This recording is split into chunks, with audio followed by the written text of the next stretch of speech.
Good afternoon. Welcome along to Unbelievable. I'm Justin Brierley, your host for the show that aims to get you thinking.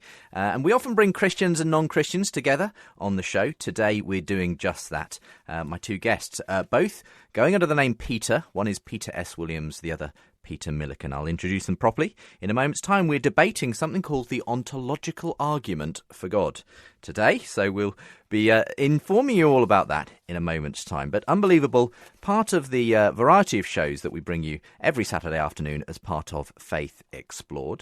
And coming up later between 4 and 5 on the profile, two fantastic guests are going to be with us. We're going to first of all hear Marcus Jones interviewing Nick Clegg, the leader of the Liberal Democrat Party, ahead of the general election. He'll be sharing his thoughts on the church, on faith, and what his party is going to be doing to partner with the church in light of the general election. And then we've got Dave Rose speaking to none other than the Archbishop of Canterbury, Justin Welby. This was an interview recorded just before a lecture he gave this last week on evangelism. So he's going to be sharing his thoughts on evangelism. So Nick Clegg and the Archbishop of Canterbury on the profile this afternoon.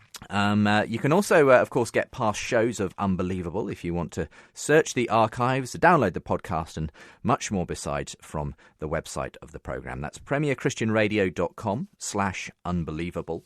Lots of response to last week's programme, which was Is the Church Failing Gay Christians? Steve Chalk and Ed Shaw joined me in studio with extra guests as well, and a really fascinating discussion. Going to be having some of your feedback to that towards the end of today's programme. Also, there on the website you can find video clips. We're increasingly uploading bits and pieces from the show and videos that I've made for one reason or another. Just go to the video section of the Unbelievable website, and you can find among those various parts of Unbelievable, the conference from last year, so that you can watch it online now as well. premierchristianradio.com/unbelievable. So we're lots to tell you about later on. Some of that feedback coming up towards the end of today's programme, and of course what's happening on next week's show. But for now, let's get into today's discussion. You're unbelievable. Well, we're doing a topic that I've long wanted to explore on Unbelievable this Saturday afternoon. Does God, by definition, exist? We're debating the ontological argument for God today. It's a philosophical argument that says, in essence, that if we define God as something along the lines of a maximally great being or the most perfect being, we'll talk about some of the variations, then he must therefore logically exist. Sounds too good to be true? Well, we'll be finding out. We're going to be hearing two people who really know their stuff on this talking about it. Peter S. Williams joins me in studio. He's a Christian philosopher. You can find out more about him and his books at peterswilliams.com. But he's going to be defending the ontological argument for God today. Our atheist guest, and I'm really pleased to have him on the line today, joining us from Oxford, is Professor Peter Millican. He's the Gilbert Ryle Fellow and Professor of Philosophy at Hertford College, Oxford University. He's an authority on David Hume, for starters, but certainly he's turned his mind towards the ontological argument as well. And Peter was actually, for those who perhaps attended or were able to listen to or watch some of the material, one of the people that William Lane Craig debated with on the Reasonable Faith Tour back in 2011. Hardly seems that long ago, but in fact getting on for 4 years ago, believe it or not. Anyway, a very warm welcome to you both, gentlemen. Thank you very much. It's great to have you both. Let's start with you, Peter Millican, because your first time on the show, though we did, of course, broadcast the debate that you had some time ago with William Lane Craig now. I remember very briefly the ontological argument being raised then, but before we get into that, tell us a little bit about yourself and how you got into philosophy. How I got into philosophy? Gosh. Well, I went up to Oxford to study maths originally, and I'd done loads and loads of maths at school and thought that was what I wanted to do. And then when I got to Oxford, I found that I was spending lots of time debating theology with people. Because for the first time in my life, really, I think, I came across a lot of people who actually had pretty close to a fundamentalist belief in the Bible. I was, at the time, a very committed Christian, but I certainly wasn't a fundamentalist. And I found it, I guess that stimulated me to debate a lot. I felt that this was misconstruing what Christianity was about. I felt Christianity was terrifically important. And that got me into thinking philosophically. And I guess after a time, maths began to seem more and more sterile. and I ended up changing subject to maths and philosophy, and ultimately to philosophy and theology. So I did my first degree in that. So that's how I got into philosophy. And in terms of your personal faith commitments, obviously in the end became convinced that actually there is no God. God as traditionally conceived, definitely, yes. I mean, I prefer to describe myself as a skeptic rather than an atheist. Okay. I certainly don't think there is any God as traditionally conceived. What strange, weird and wonderful things there may be in the universe, I don't know. But the traditional theism, it seems to me, is such a constrained theory that it is almost certainly false because it's so out of line with so much evidence. But in general, I like to think of myself as sort of open-minded and more convinced than anything, I suppose, of the limits of human knowledge, and at the same time, as at the sad tendency of humans to think think they know an awful lot more than they do. I mean, I do find it absolutely absurd thinking about the theological speculations that people make about things like the incarnation and the Trinity and all that sort of stuff. To suppose that we can formulate things with any reliability about these sorts of metaphysical questions, particularly in the terms of antiquated philosophy, which we wouldn't now use for anything else. Right. Those I find a bit ridiculous. Sure. Well, it's really interesting to hear about your journey and where it's taken you so far. I wish we had more time to delve into that, but we're going to be opening up a different can of worms, a slightly different can of worms anyway, with this ontological argument. And you've made no bones about the fact you really don't think this argument really has any weight to it. I think it's philosophically interesting. I wrote a long paper in the journal Mind in 2004 about it because I obviously thought it was well worth putting time into it.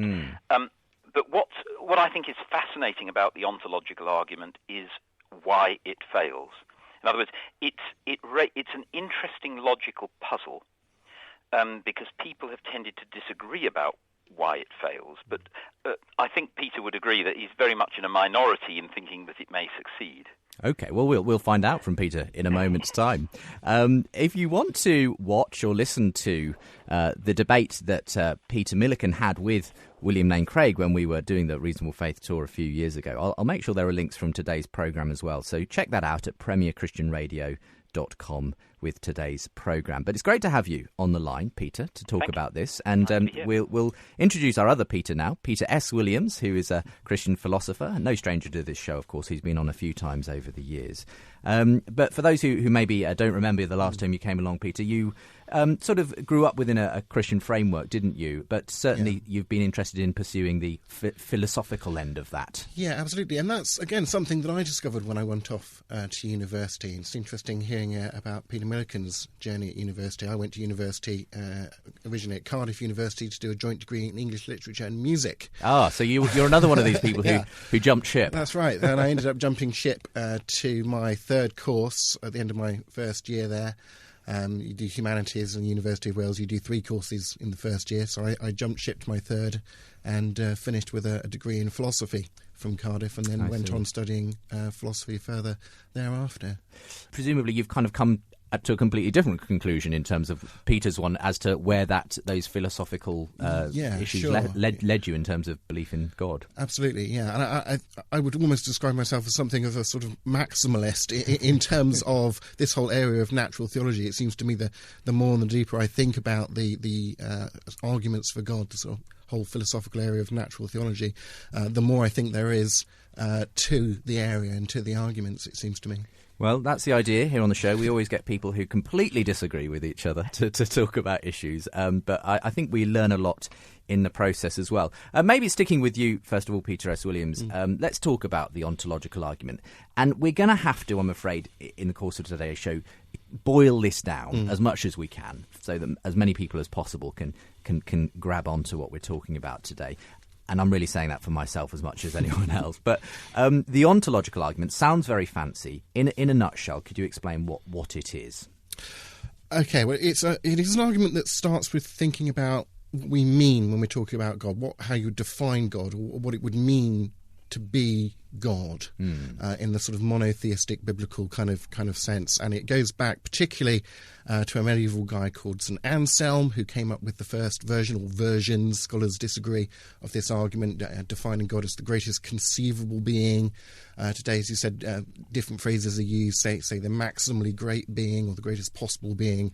That when we're talking about God, we're talking about a being, and this is kind of the crucial hinge point, I think, a being whose, were he to exist, the kind of existence he would have would be a necessary kind of existence rather than a sort of simply contingent or dependent sort of happenstance kind of existence. It would be somehow logically, as you say, necessary for that being to exist. Right. So if things exist, they either exist in dependence, in contingency upon other things or not.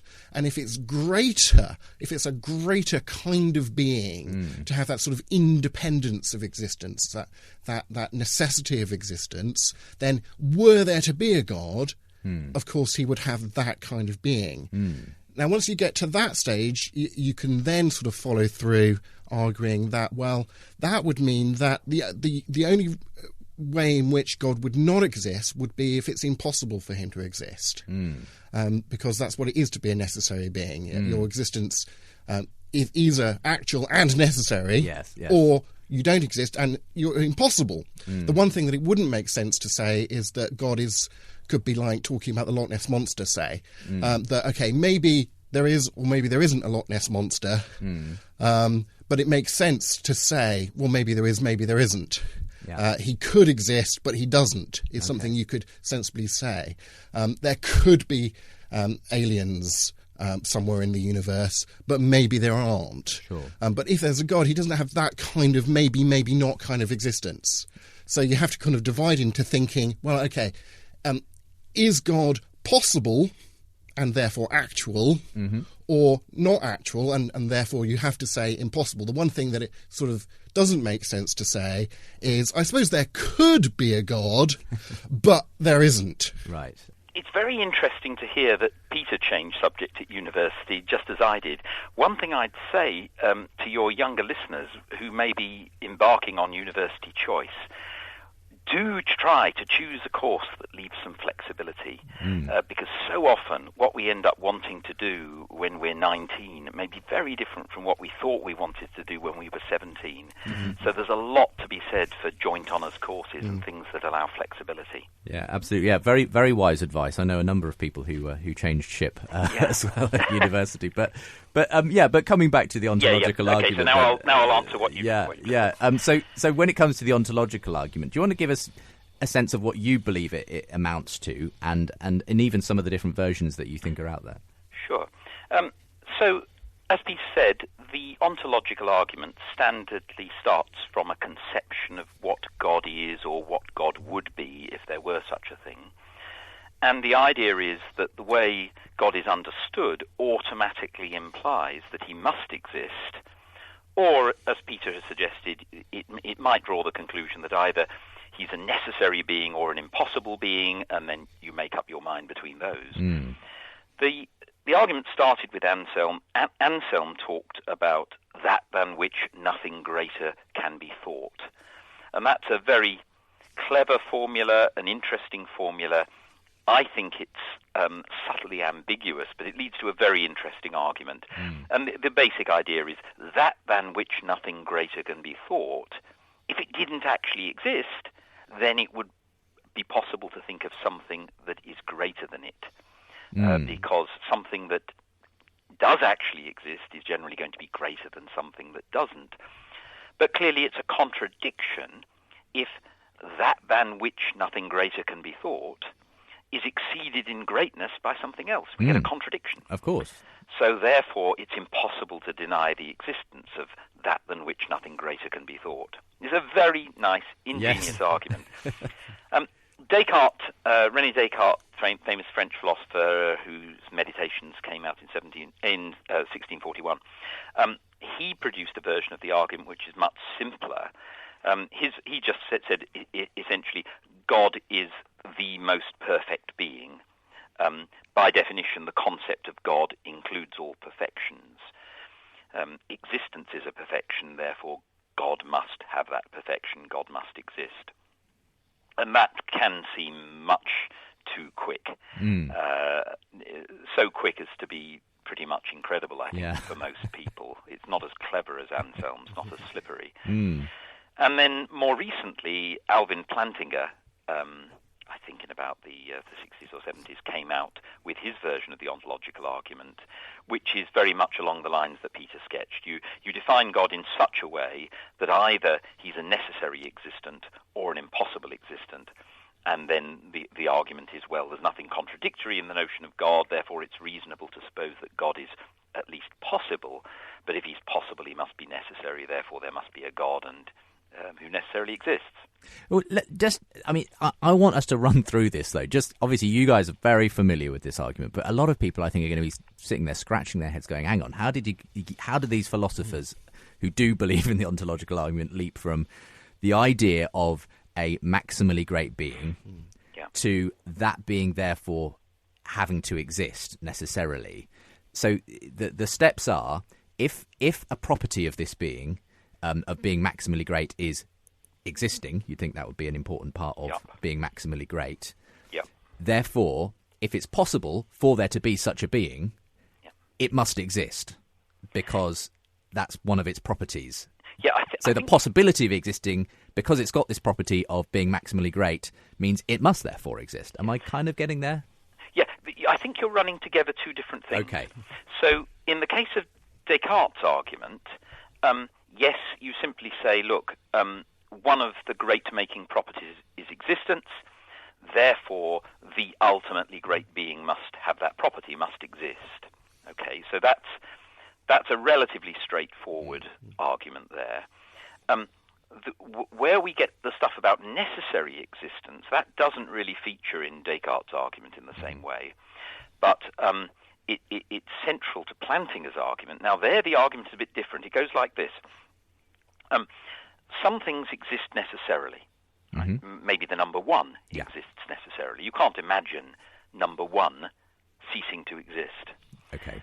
On the other hand, lots of things exist contingently, that is, not necessarily.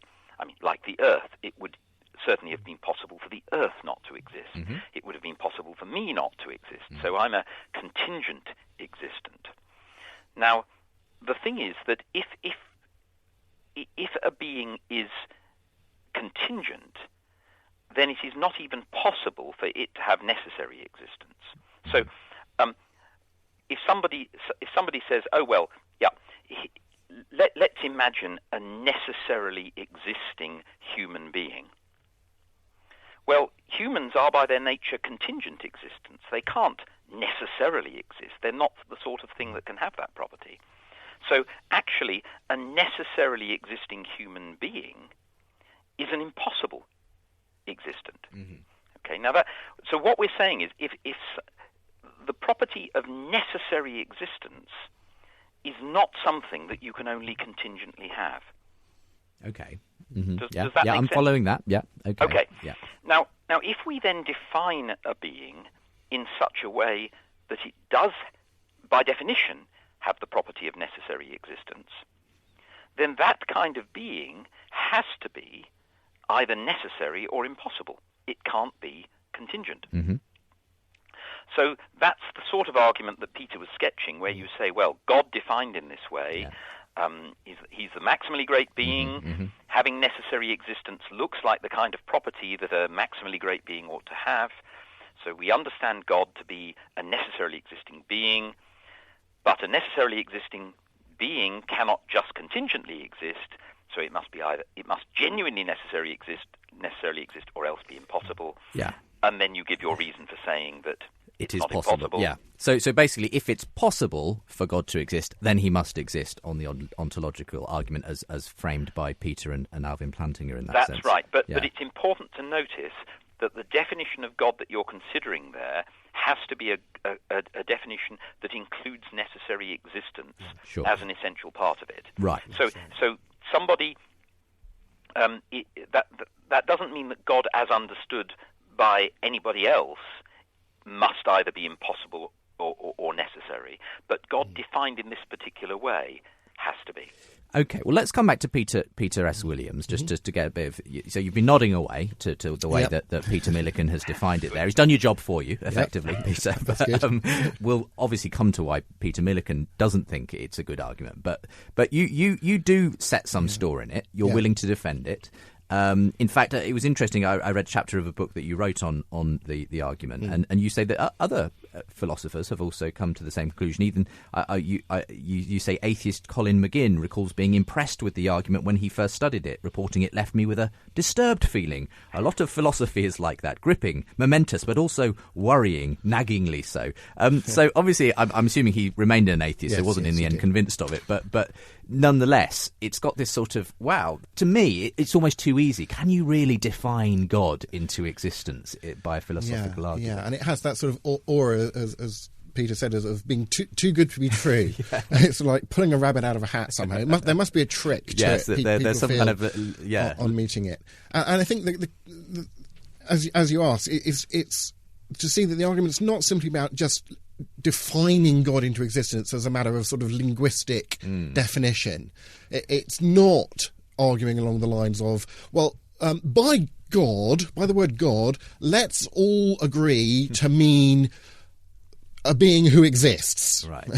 Oh, look, God means a being who exists, so of course he exists. That would be the trick. That would be the trick version. Sure. And in terms of what Peter was saying about me being in a minority of philosophers in defending this argument, I think I'm happy to concede that. Right. But what I would say is that I think the majority of philosophers, it seems to me, who've looked at the sort of the Plantingan sort of necessary or contingent kind of making that distinction kind of version of the argument, agree that it's a logically valid argument. Okay.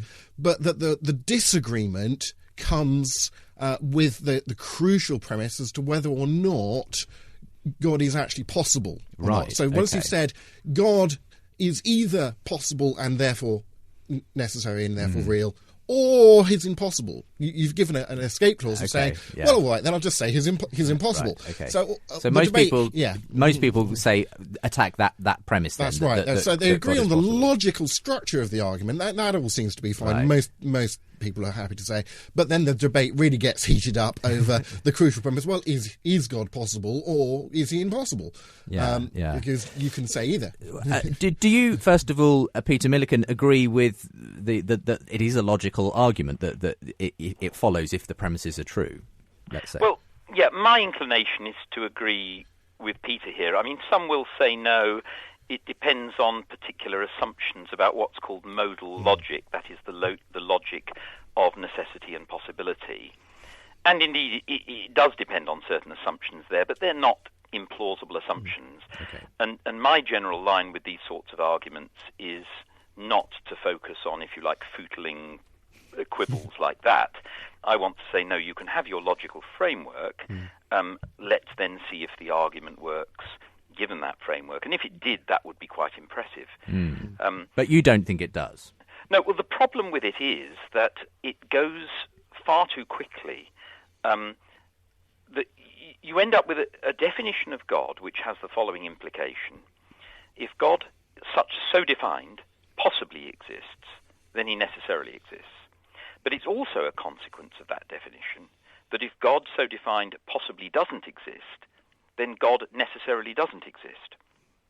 So the way the definition is drawn, the atheist and the theist are, as it were, in the same place as far as that goes. So it's not as though the theist can say, well, look, I'm just making a minimal claim that God is possible. You have to claim that he's impossible, which is a much stronger claim to make. Okay. No, actually, all the atheist needs to say, God possibly doesn't exist.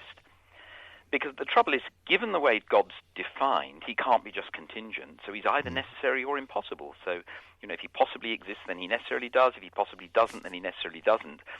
And it might look as though it's a coin toss. But at that point, what I would say is, look, here's a corresponding argument. Let an n-rabbit be a necessarily existing rabbit. A rabbit that has the property of necessary existence. Okay? and then I can run the same sort of argument and say, well, if it's possible that there's an n-rabbit, then it's necessary that there's an n-rabbit. And, an n-rabbit doesn't seem to be a contradiction in terms, so there we are. There's a necessary... Exactly. I think that's, again, the logic. See, the logic is parallel, but it's going to come down to the soundness of the premise, the truth of the premise. So I'd take us back to the comment Peter made earlier about a necessarily existing human being being an impossibility, because human beings by nature are contingent things. I'd say exactly the same point about a rabbit by nature is a contingent thing. Absolutely. But of course you can't run that argument against God, because God by definition is not a contingent thing. Well, hang on. Can I come back on that? Yeah, of course. Do so. So, of course I'm putting the example of a rabbit because I want to refute it. I want to give, some... Nobody's going to say that a rabbit is a nest. But the point I'm making is that the argument as presented gives nothing at all to suppose that God is different, okay? Because the premise is that God, thus defined, is a necessary existent. I'm allowing that. You can define that as you like. You can define a necessarily existing rabbit like that. Yeah. So the fact that you can define it doesn't do anything at all to establish its reality. That's right. I completely agree. And I think that's when you, as I say, you get into the debate then is all about the possibility. Are there any actual, is there more reason or not arguments for or against the crucial premise? Because this I think it's a point made by the philosopher Peter van Inwagen, who pointed out on the ontological argument that the defender can't simply say, well, we ought to give the benefit of the doubt to possibility claims. Yeah. Because actually, if that's all that I was saying, well, I've got the claim it's possible that God exists, and you ought to give that the benefit of the doubt because, anything's possible. Kind of.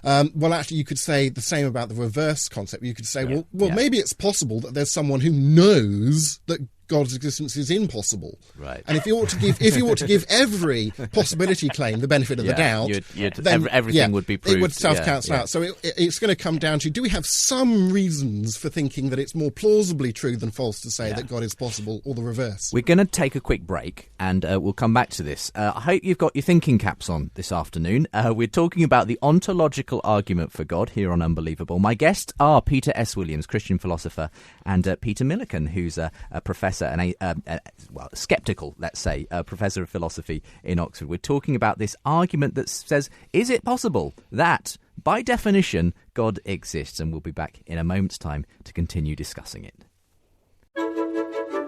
Premier Christianity, for cutting-edge commentary and encouraging stories. Tackling the big issues to help you live out your faith. Christian rapper Governor B charts the rise of holy hip-hop in the latest magazine as we meet the rising stars bringing the gospel to a new generation. And we've invented a new word for people who bring kingdom into their commerce. Meet the Godpreneurs. Plus, Steve Chalk and Sean Doherty share their different responses to the question, is the church failing gay Christians? Plus news, reviews, and your favourite columnists. For your free copy of Premier Christianity, visit premierchristianity.com/free sample.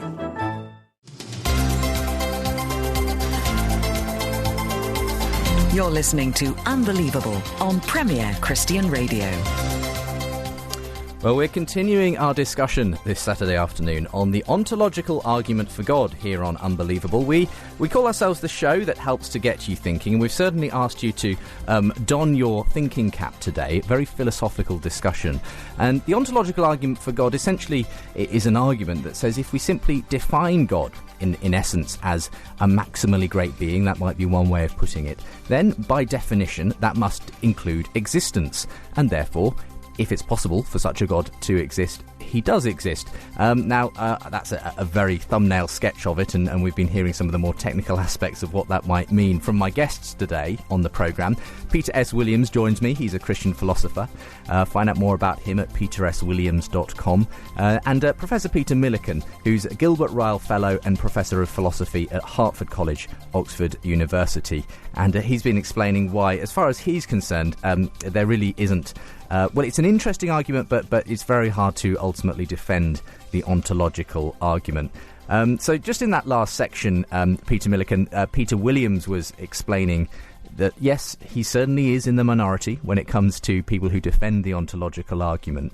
But that it, as long as as far as he's concerned, you've got a defensible version of it, it really does come down to the question of whether it's possible or not possible for such a God as defined to exist.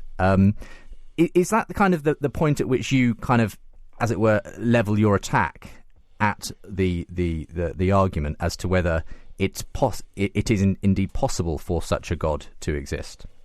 Okay, well, I think I've been trying so far to avoid any detailed discussion about different notions of necessity and possibility, and they might become pertinent. Okay, so we're going to have to steel ourselves for yet another leap in technicality, but yeah, let's go for it. We might, yeah, but for the moment, let me say the following. It seems to me that the onus of proof is very, very much on the theist. Here's why. I gave the example earlier of a necessarily existing rabbit, an N-rabbit. And we all agree that there can be no such thing. Mm-hmm. A rabbit is not the sort of thing that can necessarily exist, or that can have the property of necessary existence in the relevant sense. Now, given that that's the case, we have a decisive reason for rejecting the ontological argument for the existence of a necessarily existing rabbit.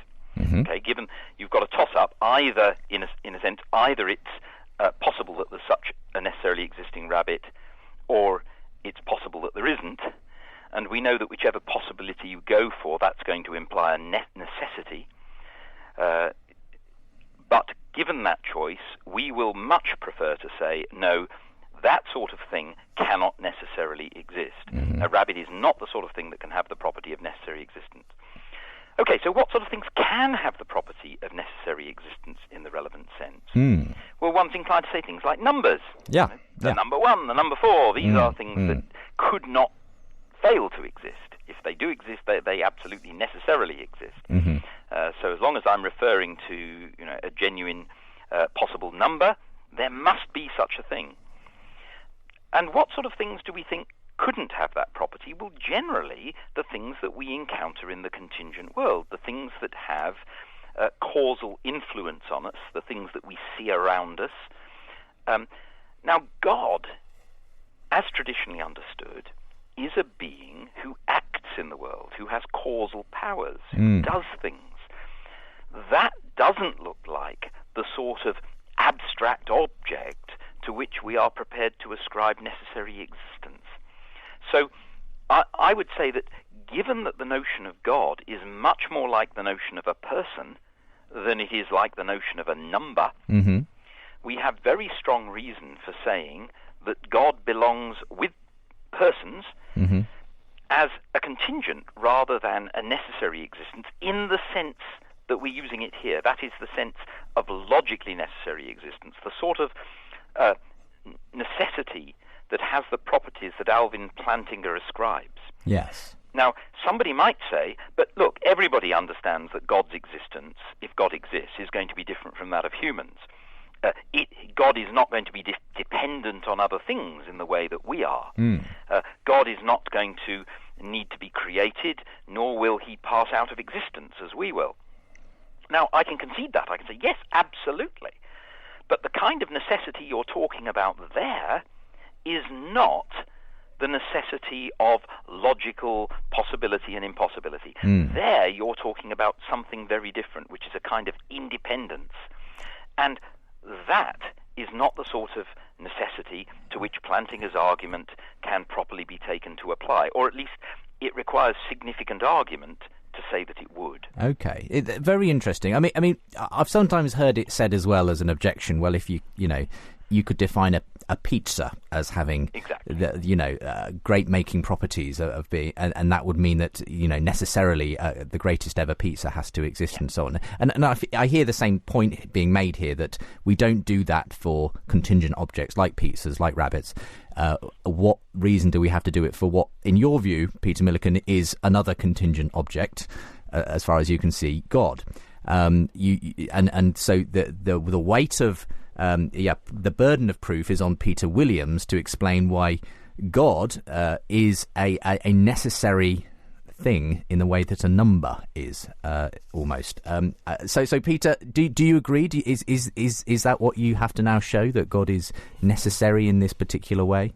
I don't think so. I think what's being left out here is a third kind of category of being, as it were. Peter has drawn a distinction between contingent, concrete, physical beings like rabbits and human bodies and pizzas and so on, and abstract objects like numbers as Plato conceived them. But of course, abstract objects, as you said, are traditionally defined as causally impotent. They don't interact. The number one, if it exists, hasn't ever caused anything, and so on. But there is a third category, and of course God, as traditionally conceived, is neither thought of as being a contingent, concrete, physical being, nor as being an abstract object. Inert object, sure. But as being a concrete, non-physical, i.e. spiritual being who has independent and necessary existence, who was not created, didn't come into being, will never go out of being, and so on. And so I think he's just posed a false dilemma, leaving out this third category. What do you say to that, Peter Millican? Yeah, well, I want to respond that you can't have it both ways. If you're going to use the logical framework of Plantinga's argument, which relies on a particular interpretation of modality, you want, for example, to say that what is necessary or impossible doesn't vary from possible world to possible world. That's an essential part of Plantinga's argument.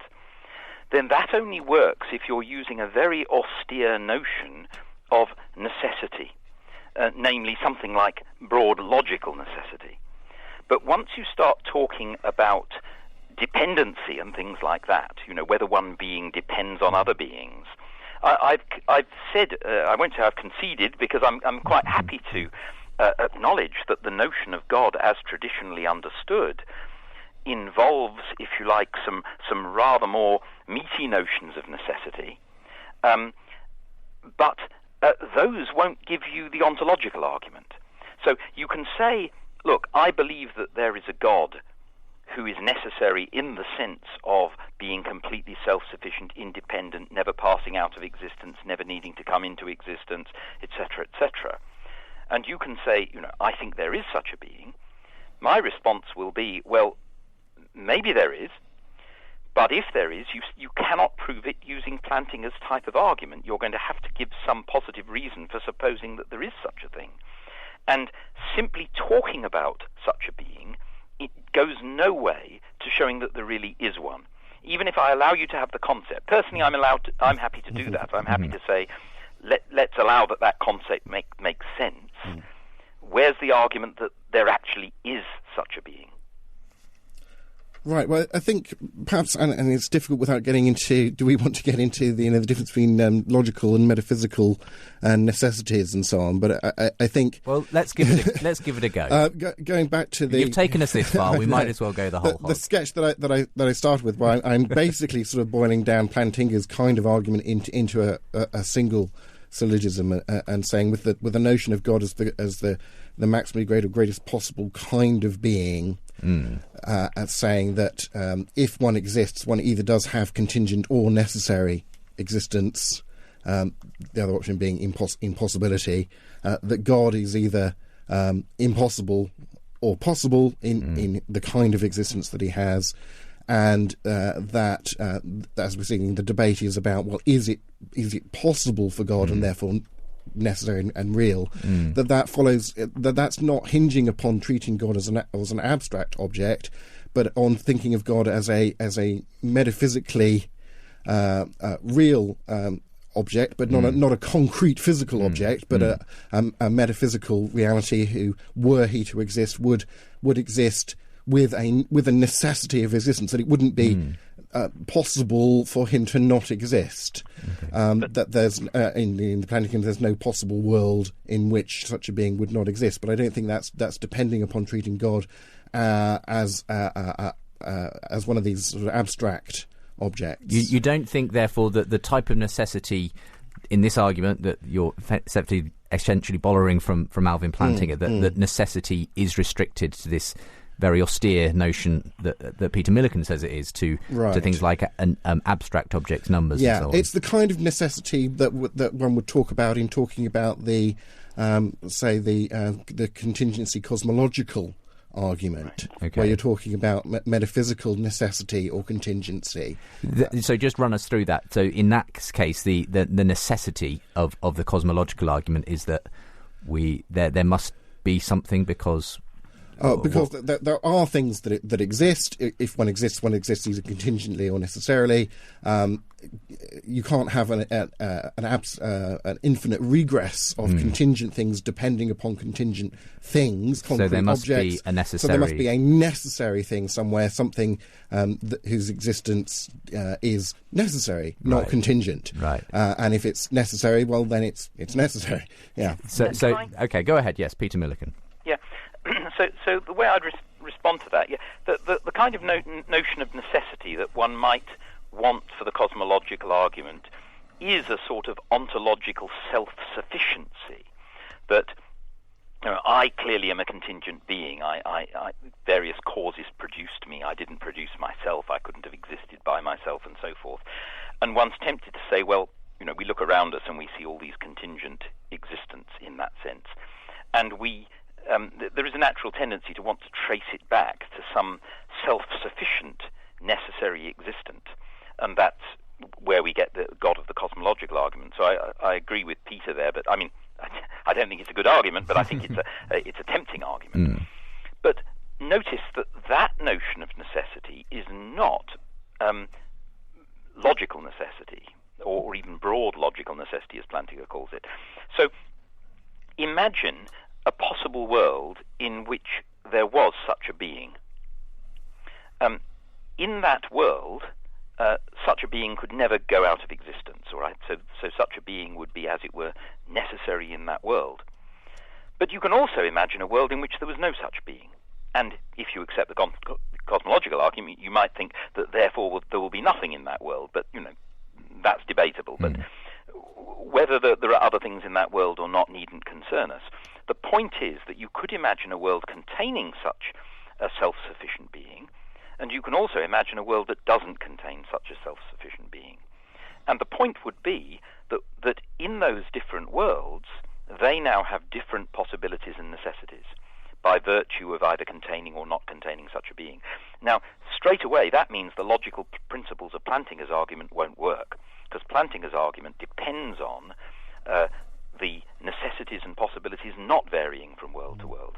So my claim is that if you mean that kind of self-sufficiency, you have to get rid of Plantinga's argument. You might be able to go for the cosmological argument, but the ontological argument isn't going to help you. So I think my comeback is going to be that's exactly the point that I disagree with you upon, that where you say, we can imagine a world in which there's no necessary being and there are other things.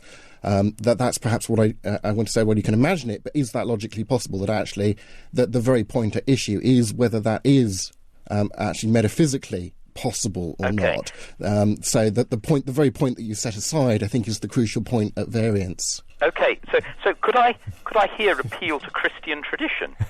Because those who defend the cosmological argument very commonly raise the question, why is there something rather than nothing? Mm-hmm. They say, there could so easily have been nothing. It requires explanation that there is a world here, and they think God provides that explanation. They themselves are saying there could so easily have been nothing. So, you can't have it both ways. If the existence of anything is so sort of a priori surprising that it requires the cosmological argument, then you can't say at the same time that there's some sort of inherent contradiction in there being nothing. And if there could have been nothing, then the necessities and possibilities in that world would be different from any world that contains a necessary being, a necessary God, in which case Plantinga's argument can't work. So I'm going to kind of play the arguments against each other. Wow, I tell you, I'm just about keeping up here. But so look, as I understand it, right, if Peter Millican is saying to you, Peter Williams, if you want to defend the ontological argument, as you put it, you need a God who necessarily exists. But if I can imagine a world where nothing exists, including, obviously, the God, then evidently I've managed to undercut your argument there. You've said, but that's the whole point, isn't it? Could there be such a world in which a God does not exist? Yeah, it's whether one can coherently imagine such a world. Right. In other words, it's back to the question, is God's existence as defined possible, let's say broad logically, metaphysically possible, or metaphysically impossible? And then Peter Millican's come back and said, well, if you're using that, then I'm going to take away the cosmological argument, the Right. idea that it could, it could have been that there was nothing, but but the fact there is something needs explaining. So I'm not going to let you have both of those arguments, Peter, in your arsenal. You'll have to choose one of them. Well, I think there are ways so Justin, the crucial point here is that there are two notions of necessity and possibility in play. Right. And I'm basically saying to the theist, well, take your pick, but you can't, as it were, get the benefits of both and combine them together. Okay. You're not going to be able to have the cosmological argument, the sort of necessity that applies to the cosmological argument, and then play that through Plantinga's ontological argument. Right. Well, thus far, let's say, one, even if that argument works, all that means is I have to pick between these two arguments for theism. It's not actually an argument against the ontological argument. But B, I think there are ways of interpreting that Leibnizian question of why does anything exist? Right. It's actually, the answer actually that it seems to come out with at the end is because it's impossible for nothing to exist. Right. Because there does exist something that has necessary existence. i.e. God. i.e. God. Yeah. So in that sense, it's not a case of having to choose between the two arguments. I mean, this is taking us into a whole different argument. Well, yeah, that's a whole other show, folks. Any response there, Peter Millican? But here the point is the notion of necessity. The point I was making is that the kind of self-sufficient necessity that is commonly thought to be required by the cosmological argument is an argument which, when you look at the necessities concerned, they could vary from world to world in the logical sense. So that cannot be the necessity that you need for Plantinga's argument.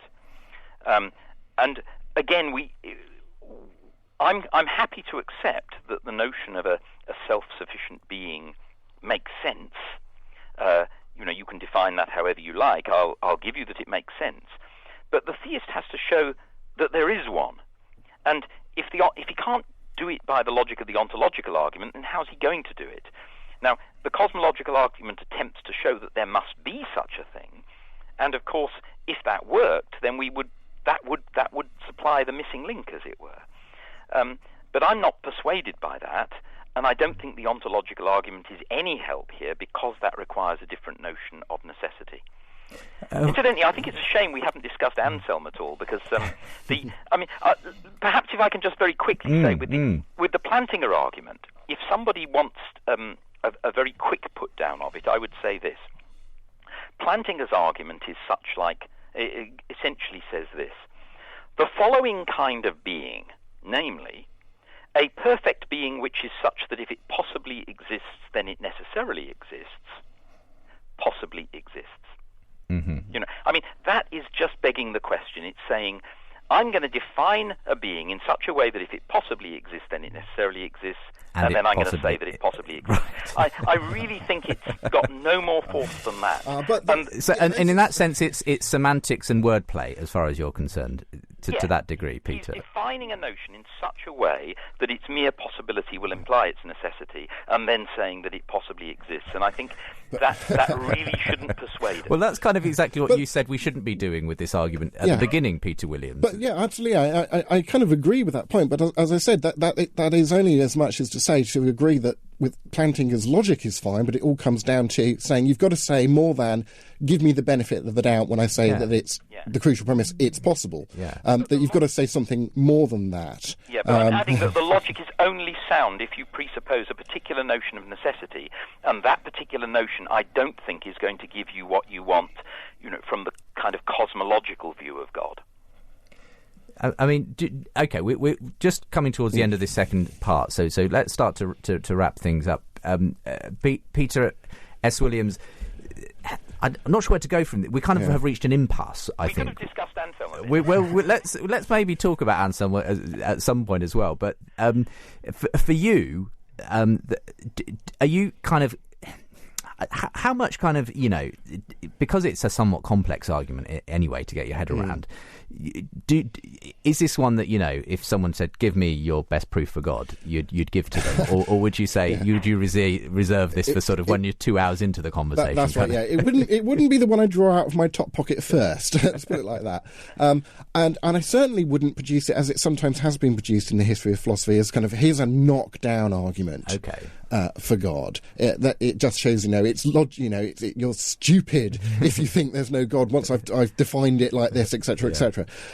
What I think it does is you've got a logically valid argument that if you can show, you've got more reason than not for thinking that it is possible for a maximally great metaphysically maximally great being to exist. It's difficult to say.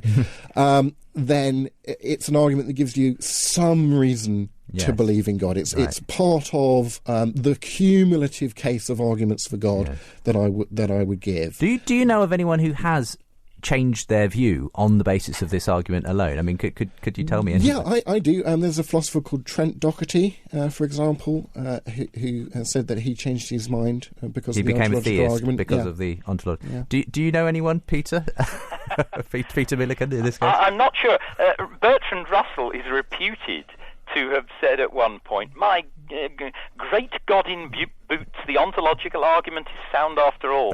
But it was a passing phase. But I don't think this lasted for long. Right, okay. But on the other hand, I wonder, this is a personal speculation, if Bertrand Russell's interest in what became his theory of descriptions might have been motivated by trying to show that the logic of the ontological argument doesn't work. Right. In other words, I think it may have had quite a significant influence on the development of 20th century philosophical thought, actually.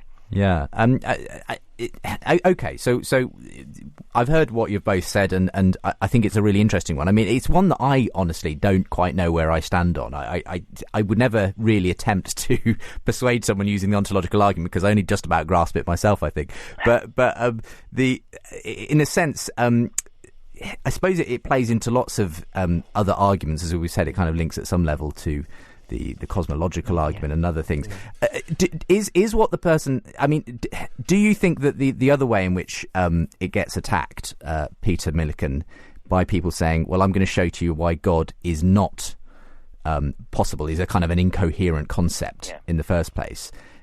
Is that another way in which you would be happy to kind of, have a go at this argument, if you like, apart from talking about the nature of necessity? So. I mean, the understanding of God that I have had myself, and it is not one which makes, according to which God is either logically necessary or logically impossible.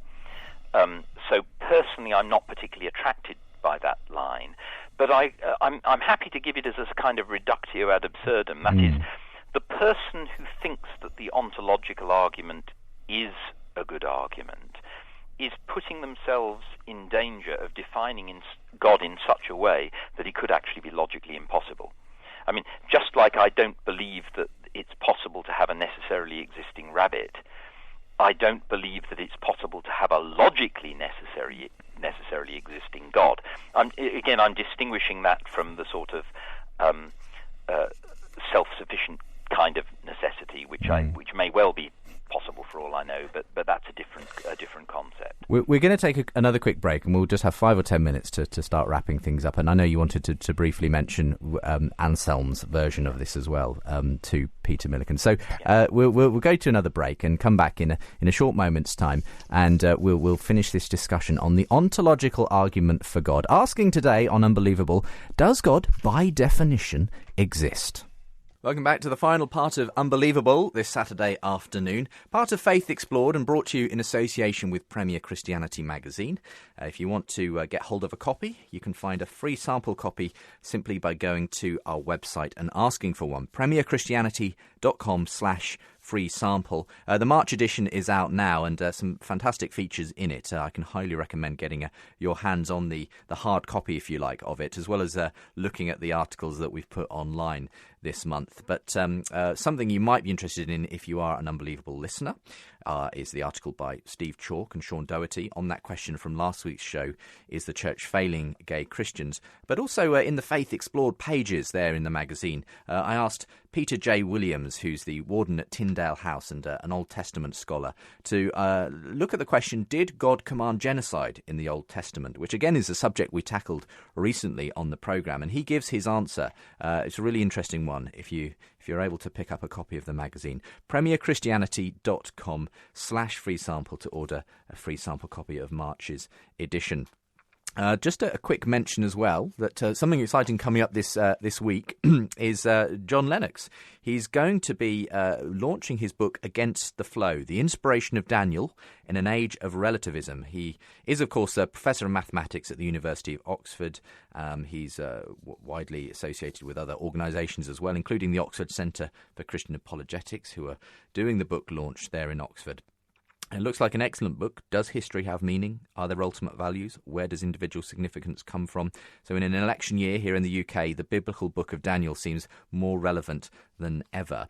And so if you want to go along to that, it's happening at the Jacqueline de Prey Music Building, St Hilda's College in Oxford. That's Thursday, the 12th of March at 6 p.m. So if you can get down to Oxford, or you're living in and around the area, Thursday the 12th of March at 6 p.m, go and see Professor John Lennox launching his book Against the Flow at St Hilda's College that evening. More details available, I think, from the Ocker, theocker.org for more details. We've got some of your feedback to come soon in the programme. Going to be looking back at last week's programme where we asked, is the church failing gay Christians? And we had masses of response to that. So I'll just be trying to wade through some of that.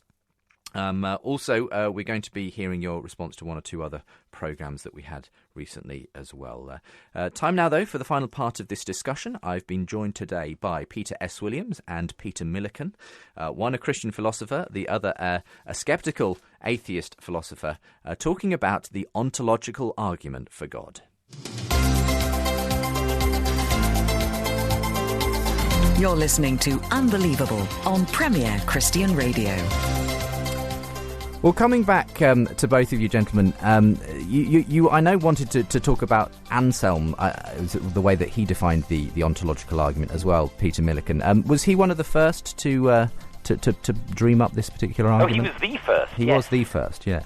Absolutely, yes. It's his great argument. And the reason I think Anselm's version is particularly interesting is that it's much cleverer than the others, I think. And what particularly makes it slippery is that it hides certain ambiguities, and these ambiguities are really quite difficult to see. So let me just give you an example of this.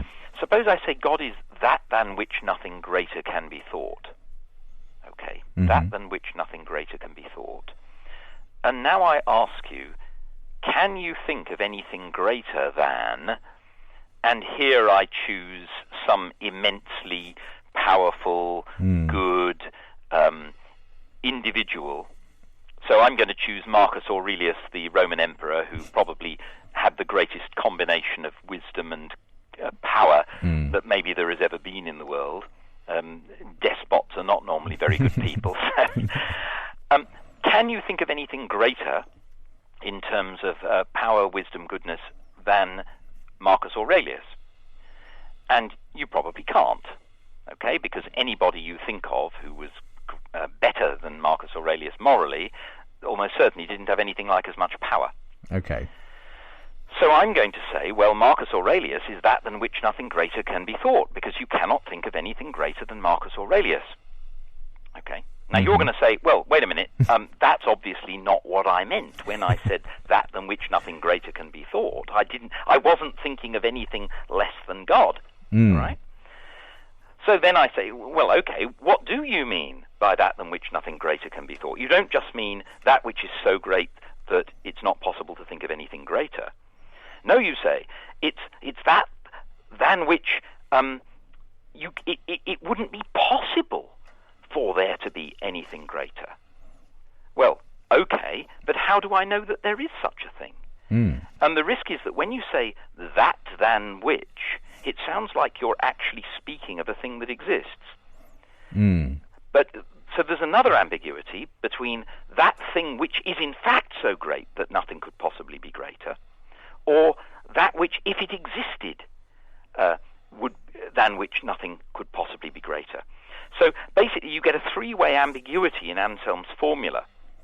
And what's so ingenious and interesting, philosophically interesting about it, is the way in which the different interpretations of it fail for different reasons. So there's no one reason why Anselm's argument fails. Whichever objection you put to it, there is a way round it, unless you take account of the fact that the formula is fundamentally ambiguous.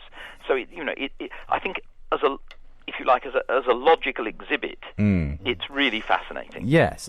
Now, you haven't attempted in that sense, Peter Williams, to defend Anselm's version. No. And do you agree that it... Yeah, I'd attack it on other grounds as well. I think Anselm's version particularly equivocates between him talking about the God existing in your mind and in reality, being greater than God just existing in your mind alone. Okay. And therefore it being self-contradictory to say you've got the idea of God in your mind, but that you say there's no God. And of course that equivocates between God existing in your mind or the idea of God existing in your mind, and they're not the same thing. It's a bit of a bait and switch. Which is why I think that the more modern sort of Plantinga-esque version, which the majority of philosophers is taken a lot more seriously. Yeah, it's taken a lot more seriously, and as much as the majority of philosophers at least think it's logically valid, and all the discussion is on, well, is it metaphysically possible for God to exist or not? Yeah. It is a fascinating area, and I'm still trying to get my head around some of the issues that have been raised in the course of today's program.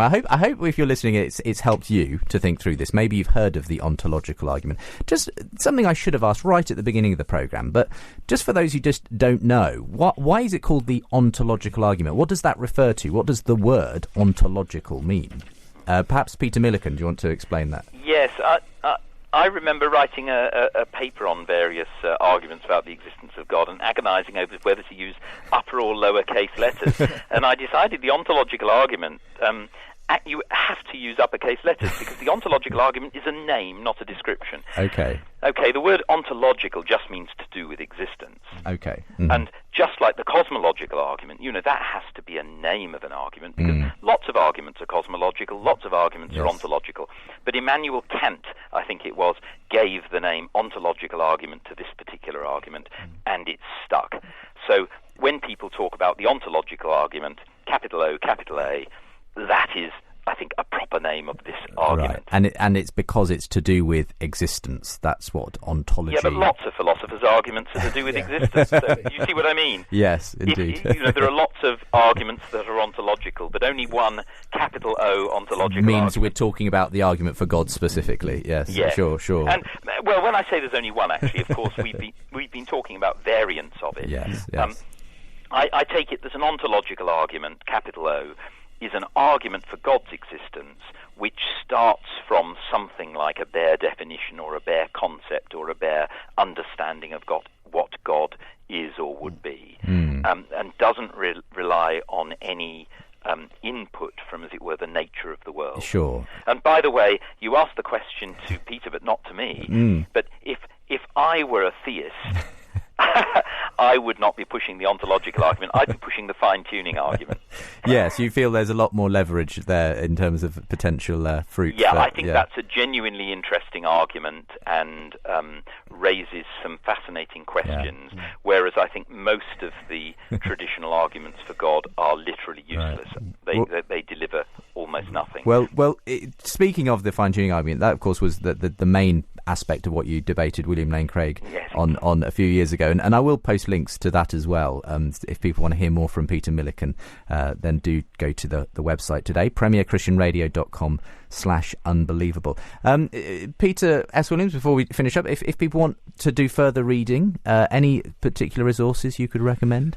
Yeah, sure. Well, to blow my own trumpet for a moment, there's a chapter on the ontological argument, capital O, capital A, in my recent book, A Faithful Guide to Philosophy, published with Paternoster Press.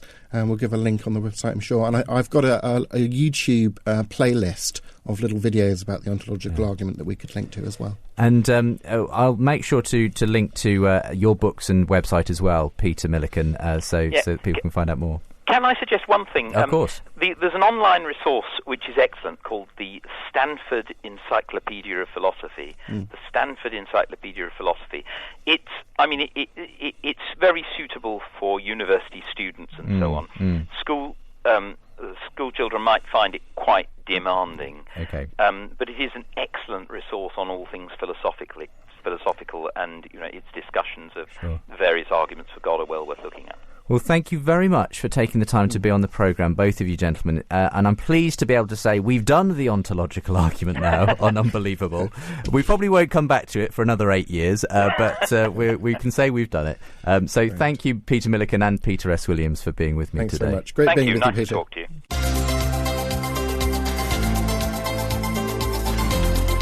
Unbelievable with Justin Brierley. Well, if you do want to get in touch and leave your thoughts about today's programme, why not email in unbelievable@premier.org.uk. You can also send me your thoughts via Facebook or Twitter. If you want to follow on Twitter, it's @unbelievablejb. Facebook.com/unbelievablejb to follow me on the Facebook page of the show. And we're going to be looking at some of your responses now to last week's show, specifically under the show that went up online. So the online version of the show that you can find at premierchristianradio.com/unbelievable.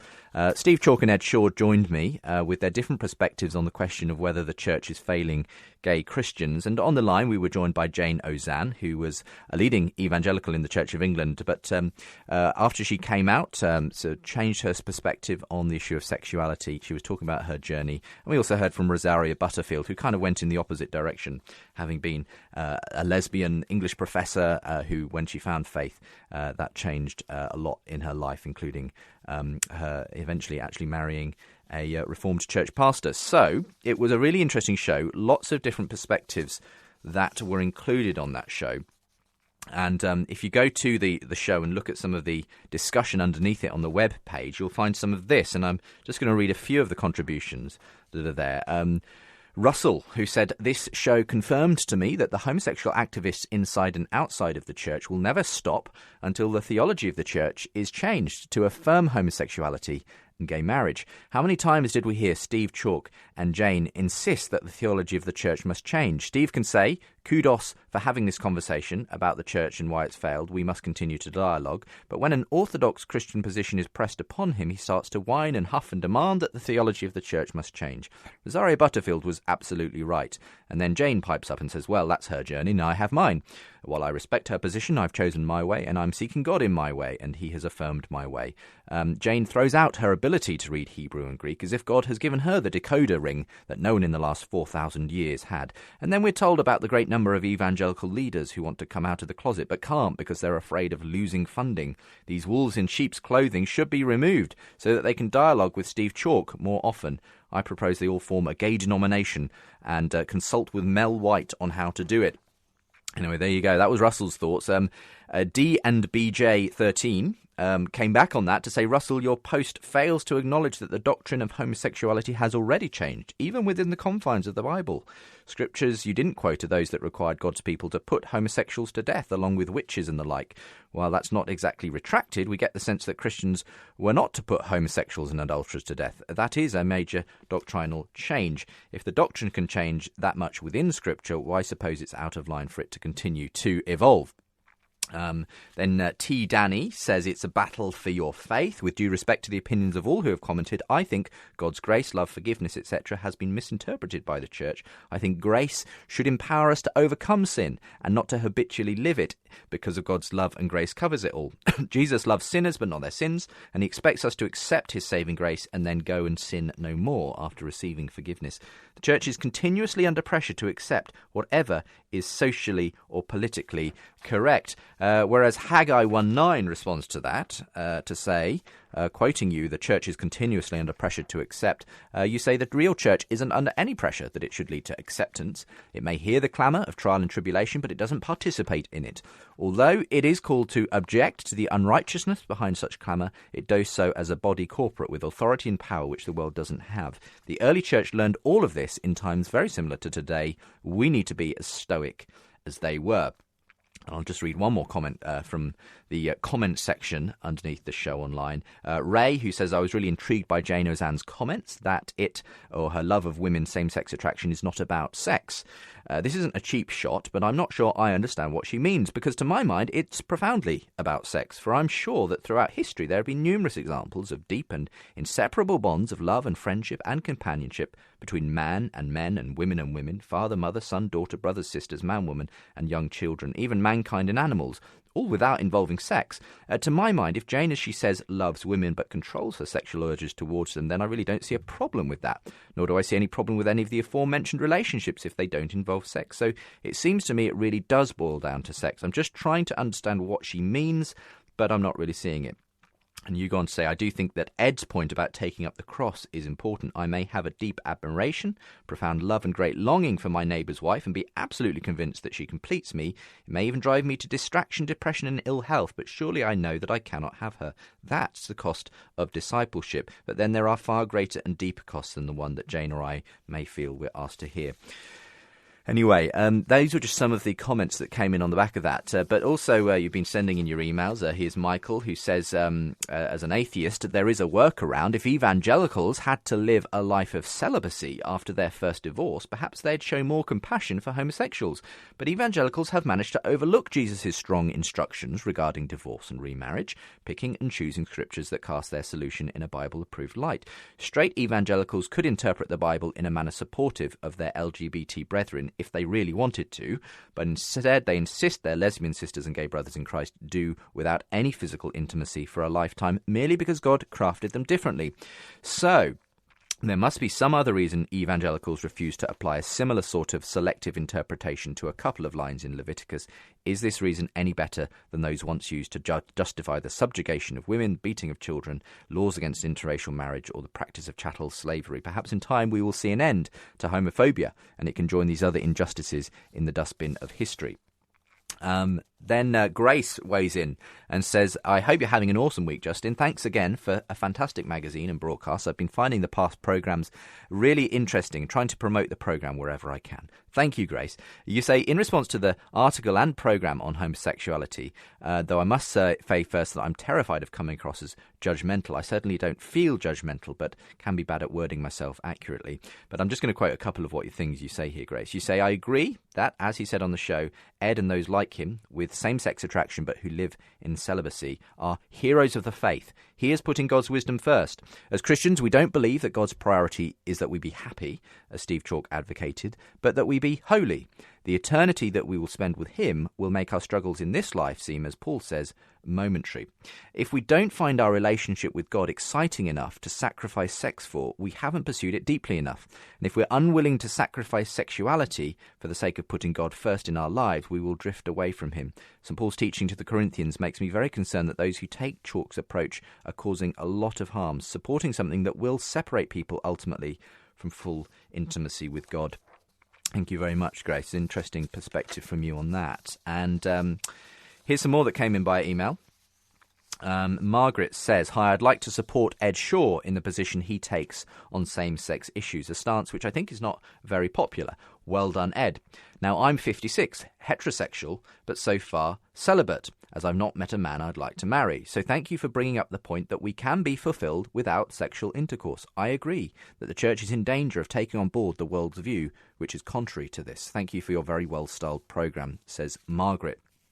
It's interesting because you've raised the issue that Ed was making in the point in the programme there, that singleness, whether you be an unmarried person, someone who is divorced, or whatever it might be in the church, is equally an issue in terms of sexuality as it is for those with same-sex attraction. Though, of course, inevitably there is a difference, I think, because there is no ultimate chance, if you take a conservative position, of having a sexual relationship in the end, though obviously there would be for you, Margaret, if you did meet the right man. Didymus Thomas says, "Gay Christian, quote-unquote, is an oxymoron. Since Scripture does not contradict itself, the term gay Christian isn't found in the Bible. I find the word sodomite used, and homosexual too. I also find that unrepentant sodomites will not inherit the kingdom of God, no matter how much they're in love. You've got it wrong. The church hasn't failed homosexuals, but homosexuals have failed the Lord. Sodomy is an abomination, but there is a cure for the complaint. Repentance," says Thomas. This one from Mark says, "A very good show, many angles covered. Ed inspired as a God-honouring Christian seeking to live out a radical discipleship, and the American lady, I assume you mean there, Rosaria Butterfield, beautifully expressed the call of the true gospel. Quotes from the other guest revealed the essential root of the problem. I wasn't getting the happiness I needed. I asked God into the path I'd chosen, and the implication that denying oneself homosexual engagement equated with denying who you are. In our comfortable Western church, we've spent decades reshaping the gospel as man-centered rather than Christ-centered, denying self, losing one's life. Not my will, but God's will be done. I no longer live, but Christ lives in me. These have gradually and subtly morphed into God wants me to be happy. Because of this shift in theology, we end up pastorally indulging a self that actually needs to die to Christ. Yes, this may bring a more immediate relief, but its long-term result is destructive to our real image of God's self. Happiness can't be found as a goal in itself. This idol defines the cultural context Christianity is infected by. The truth that sets us free is that happiness is a byproduct of loving and serving and obeying God. To me, Ed seems to get this and is living it. He should be honoured, but also amid the struggle to be true to Jesus, he's experiencing the reward in his own being. He expresses grace, but not at the expense of truth. There certainly needs to be an ever greater openness and reality in churches without any fear. We must all work to ensure that happens, but along with Ed, we need to hold the line of God's truth, calling disciples to die, but in all the context of loving grace. Truth kills without grace. Grace kills without truth. Thank you very much for saying that. And you very kind comments at the end, Mark, where you say it's a huge subject, but you did brilliantly to put it all together. Ian says, "This was a really mixed bag, producing all sorts of emotions. Ed Shaw was excellent, as was the clip from Rosaria Butterfield. Both of them built on a respect for God's world, a reality in living it out, and demonstrating that the true freedom that the gospel brings. They were a joy and a challenge to listen to. Then there was the slipperiness of Steve Chalk with his pretense of taking God's word seriously when he in fact makes himself the judge of the word, producing the errors that he's well known for. Finally, there was sadness at Jane Ozanne's situation and the solution she has adopted." And you go on to say, next week will be quite different. Yes, well, it certainly was on the ontological argument. Okay, Graham, coming at this from a different perspective to the ones we've just read. He says, regarding this week's debate, I thoroughly enjoyed it as always. My only comment is that it seems inevitable to me that in 20 years, maybe less, gay couples will be able to get married in the majority of Protestant churches. Gay people in married physical relationships with their partners will be part of the clergy. I think there's a historical inevitability about this. If it didn't happen, the church would find itself so far out of the mainstream of public opinion that it would have difficulty surviving. I think the acceptance of women clergy is a direct parallel to this. Can it be that far off to see a woman Archbishop of Canterbury? Most Christians will see this as a response to God's continuing revelation to his flock. I would see it as religion catching up with the secular development of human rights. And you had some other comments on other shows too, Graham, but perhaps we'll leave those for another time. But lots of response to that programme. So thanks for all those who have been in touch who wanted to talk about it. Thanks also to others who've been in touch just to say they've enjoyed listening to the programme. I even had an email from a long-lost acquaintance called Conrad, living elsewhere in Europe, but who we haven't literally spoken for years and years and years, but he discovered the programme and got in touch. So it was lovely to have that email and reignite an old acquaintance. But here's KZ, I think that's how it's pronounced, who wants to talk about the one from a couple of weeks ago. Is genocide a skeleton in God's closet? Now, you say the obvious differences between Yahweh and Jesus is one of the biggest difficulties I have as a theist, and because of this difficulty, as well as others, I have a hard time calling myself a Christian, and I tend to use a more agnostic theism approach to my beliefs.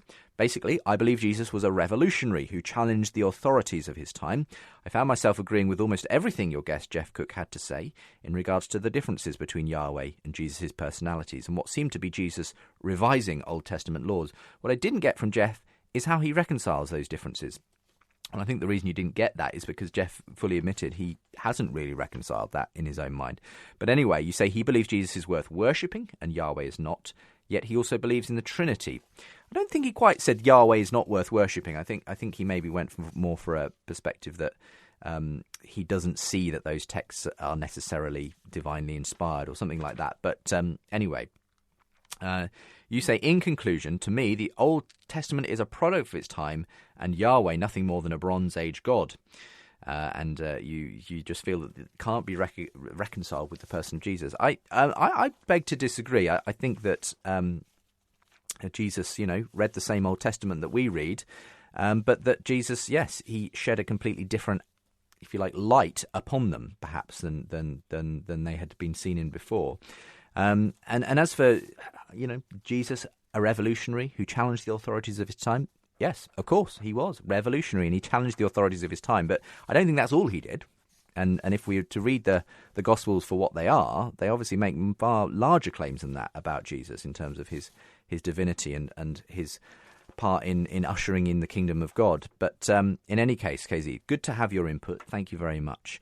We're just about out of time, I'm afraid. So we're going to have to leave it there. But thanks for all the many emails and comments in regard to last week's show. And again, if you want to read the article or catch up in any way with the what's available via premierchristianity.com, that's the place to go. Time to tell you what's coming up. Same time next week. I hope you can come back then. You're unbelievable. Well, Peter S. Williams joins me again alongside two friends of his, Callum Miller and Ruth Preston. They're both from the UK Apologetics Facebook page and blog. And as a threesome, they're going to be taking questions from callers. I put out earlier this week a call for anyone who's an unbelievable listener via Facebook, who's an atheist or agnostic, to get in touch, and we'll set up a few calls with your objections and questions for the panel. We did just that. And you're going to be hearing the results next week on Saturday. So hope you can come back for that as we take calls from around the world from atheists and our panel attempt to answer them. 2:30 p.m. here on Premier Christian Radio or online at premierchristianradio.com/unbelievable.